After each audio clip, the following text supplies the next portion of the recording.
যে কোনো সাংবাদিকের জন্য একটা সেফগার্ড হিসেবে চাকরি থাকে, যে আমি একটা প্রতিষ্ঠানে আছি মানে মানে আমার কোনো কিছু হলো, গুম হলো কিংবা কেউ আমাকে আক্রমণ করলো, যেন আমার প্রাতিষ্ঠানিক একটা সাপোর্ট থাকে।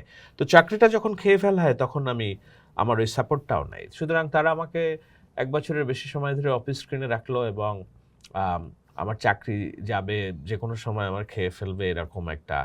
এর বাইরেও যেগুলো আনুষঙ্গিক চাপ তৈরি করা হতো সেগুলা খুবই আ ভীতিকর ছিল। যেমন আমার সহকর্মী মনির হায়দারের গাড়িতে কোপ দিয়ে আঘাত করা হলো রাত্রে, নতুন গাড়িতে। আমাকে আমার বাড়িতে যাওয়ার পথে ছিনতাইকারী ধরে আমার পকেট থেকে টাকা-পয়সা নিল না, কিন্তু প্রেস কার্ডটা ভেঙে ফেলল। আ আমার একটা ছোট্ট গাছের দোকান ছিল, এই গাছ হুম, হুম, বিক্রি হুম, হুম। করতাম। তো আমার মনে হতো যে হয়তো কাস্টমার সে দাঁড়াইয়া দেখতেছে রাস্তার ধারে।